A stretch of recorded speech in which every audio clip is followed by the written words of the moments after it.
You're listening to sermons from La Cañada Congregational Church and Pastor Kyle Sears. Join us in person every Sunday at 10 a.m. in La Cañada for worship.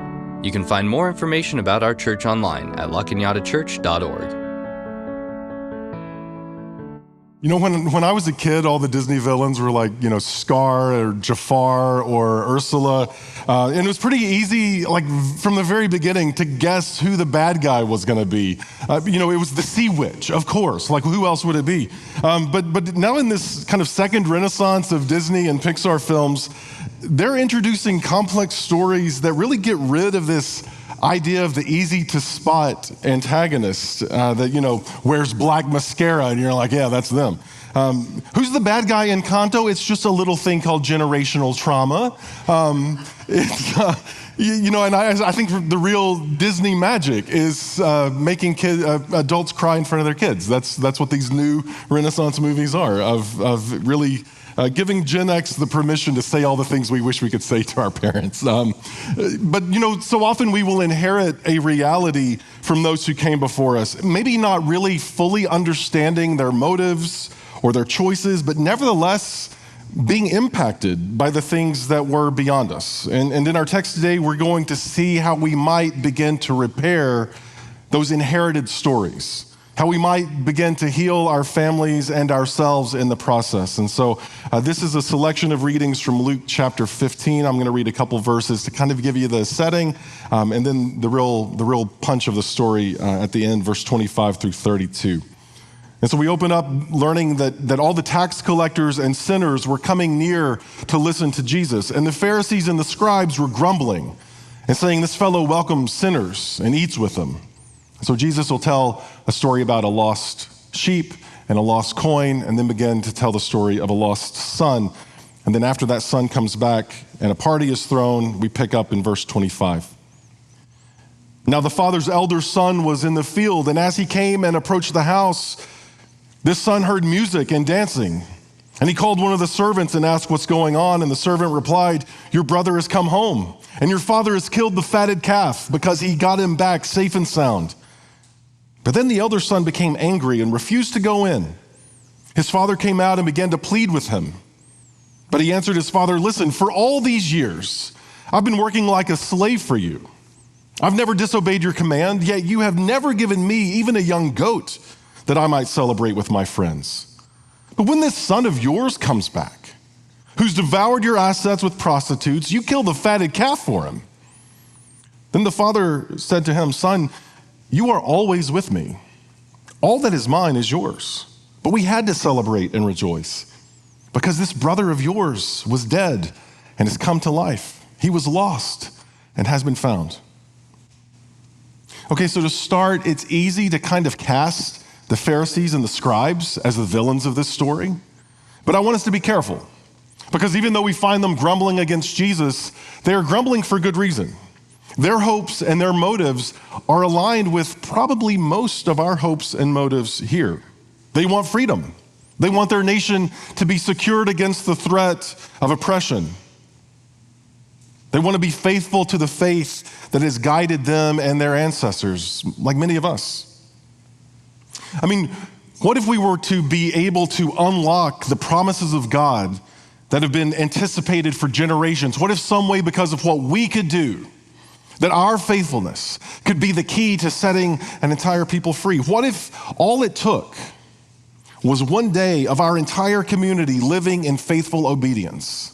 That's what many of the Pharisees believed. That if we could just get it all right, all together, 100% for one day, then maybe God would come to restore the fortunes of those who have been oppressed. Now, unfortunately, that imagination warped their aim, and it made enemies of their neighbors who weren't quite living up to their standards. Just like Jesus, who comes along and begins to welcome those who were unwelcome among the religious. So here's this self-proclaimed rabbi and religious teacher who seems to be endorsing bad behavior, undermining their attempts to rescue the land from oppression. I mean, how will people change if they aren't told to clean up before they sit down to eat? Why won't Jesus leverage the best invention that religion ever gave us? Shame and judgment. But of course, it isn't just religion that will find those things useful.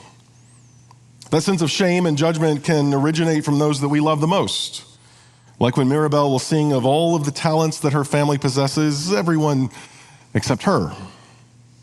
For some reason, as we open our story in Encanto, Mirabel was denied a miracle that everyone else experienced. And like many families, the best way that we will deal with that sense of shame or exclusion for ourselves or maybe the shameful members of our family is to simply not talk about them, to ignore them, to pretend that it would not happen, because what if their shortcomings are contagious? What if their problems are somehow built into the very DNA of who we are? What if by welcoming them, that they could spread their infection to the rest of us who have crafted ourselves so perfectly, who are living into the full promises, the miracle that we've found? We don't want anyone messing that up for us. So Jesus is going to tell 3 parables about finding what's been lost and recovering what has been hidden, about those who would run to meet and to celebrate those who would wander away. In the story of the lost sheep and the lost coin, he says there is rejoicing in heaven when the lost has been found. Just like the person who recovers their sheep will call their friends and say, hey, you won't believe what I've found. Or the woman who turns her house upside down to find that lost coin or those lost AirPods and say, I finally found them, thank God. Let's have a party. This effort to search and to find and restore has been vindicated. All that work to see this come true. That unlike the Pharisees who grumble, that our natural instinct should be to beat with the heartbeat of heaven. And when heaven rejoices over these maybe less than perfect people coming closer to the faith, we should rejoice too. But in our final story, it gets a little more personal. It's about a son who is lost, who takes his inheritance and moves away and blows it all on Erewhon smoothies and a degree in art history, things that are worthless and overexpensive, and becomes a dishonor to his family. No one here has an art degree, right? An art history degree. Art history, okay, whatever. In this lowest of low points for this young man, he considers how going back to find refuge with his family would make the most sense returning as a servant. It's better than starving, but he can no way become a son again. Sometimes we have to leave our homes and our families to feel that maybe we matter, because our homes and our families make us feel like we don't count, that we're not enough. Sometimes, like Mirabel, it's in the pitying look or the casual dismissal of our story that begins this separation. Sometimes we're like Bruno, who sits at a table only in our imagination, watching through a crack in the wall how the rest of the family is loved and welcomed, and yet we are on the outside. What we find as the story progresses in Encanto is that even the strongest madrigal sister, or the most beautiful, or even the matriarch who started everything, doesn't feel strong enough or good enough or capable enough to be welcomed into the family, to hold the family together. And again, if it was maybe a Disney film made 30 years ago, we could blame it on that, evil next door neighbor, Judgmento y Morales, or someone like that, who would be behind it all. And that if we could just, punch him enough, then all this trouble would stop. But that's not how life, or at this point, Disney animation works. It's more complicated than that. The story of our prodigal son is a story about 2 sons, really, both who are lost in very different ways. Because when the father runs out to embrace his returning son and gives him honor instead of shame, proclaiming that he has come back from the dead, restored to life in the family, not everyone is in the mood to celebrate. And the older son makes a really good point. Hey, I've been here this entire time. I didn't go run out blowing your inheritance, wishing you were dead, basically, so that I could have my money sooner than later.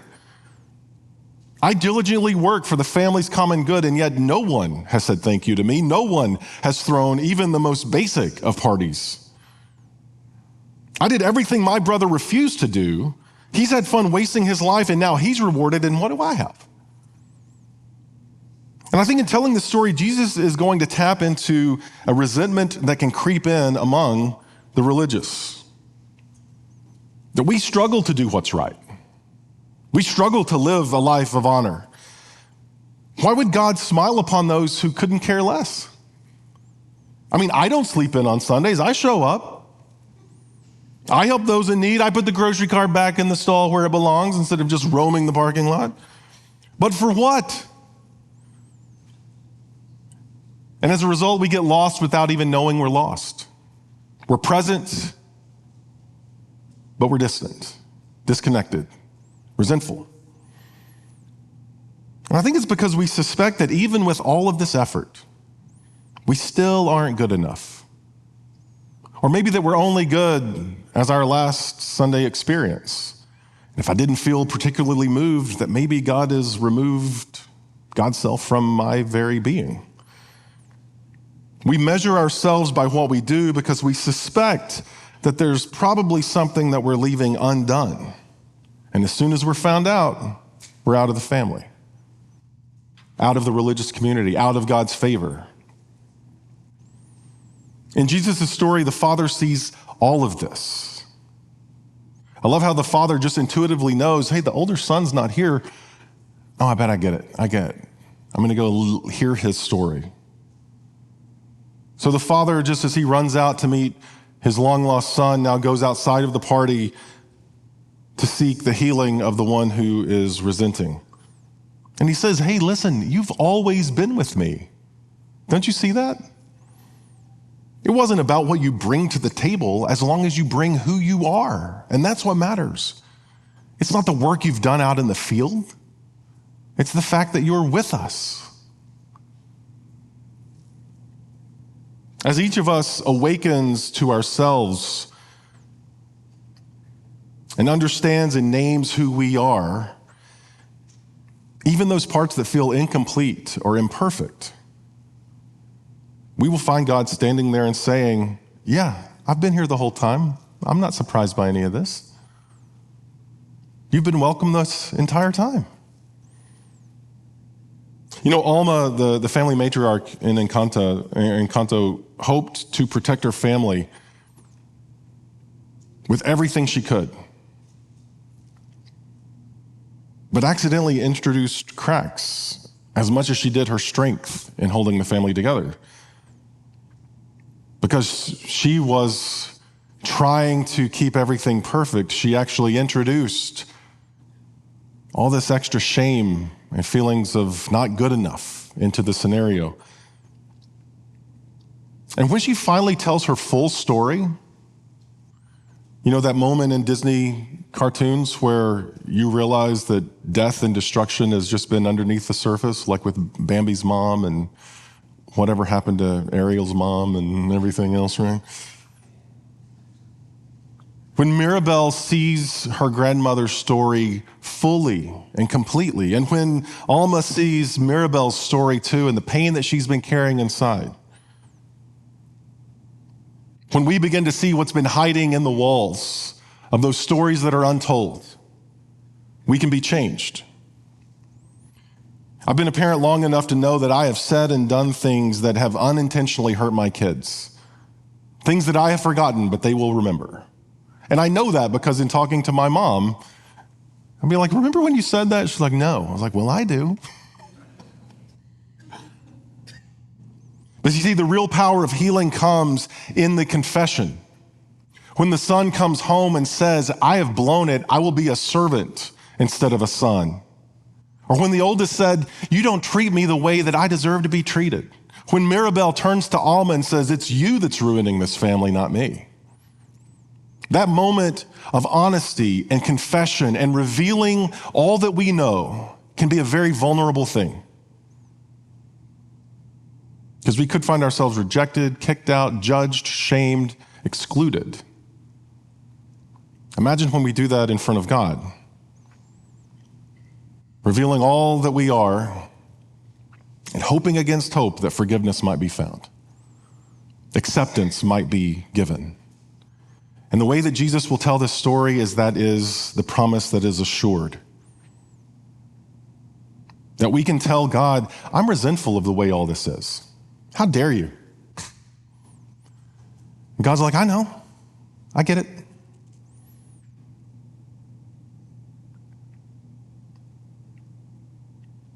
That vulnerable state of the father who runs to meet the son who wished him dead, or the prodigal saying, I've been eating out of a pig trough because I couldn't face you. In all of these confessions and revealing of who we are, forgiveness and restoration is made possible.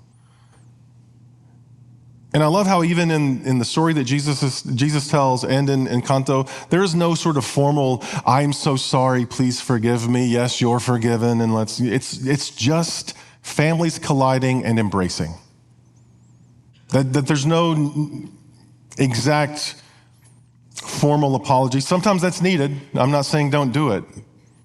But I know that when my brothers and I have fought, we don't say sorry to each other.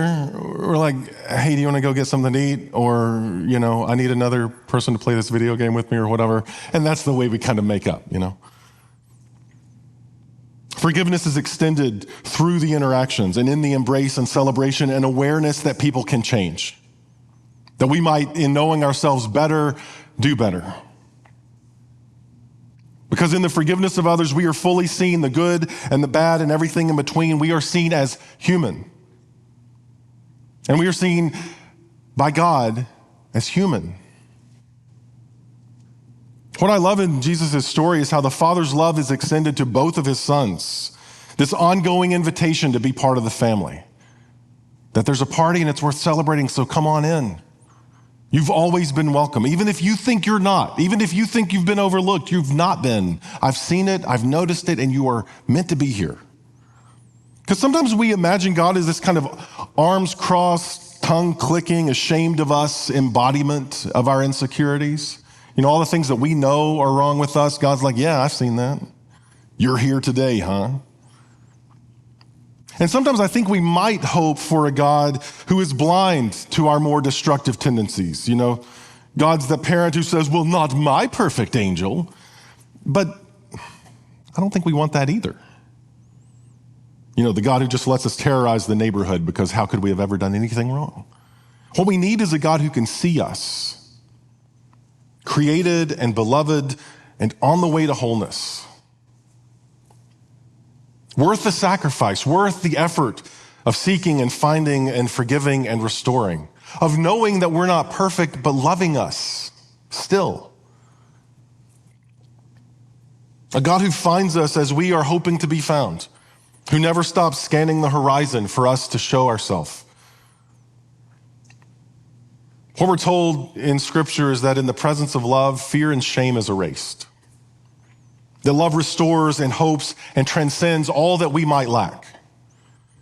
That love connects us to the strength and the beauty and the wisdom of others so that we are made whole in relationships with one another and with God who embodies that love. That God does not let anyone get left behind and forgotten. That God sees all. As we rise and fall and move through our life, God notices and invites and welcomes and restores. And so my hope is that we would rejoice with heaven when we see that happening. When we are surprised at how gracious and merciful God can be. That when we see our community made whole through forgiveness and vulnerability and humanness, that we would find ourselves surprised at the ongoing grace and extravagant welcome of God. Amen.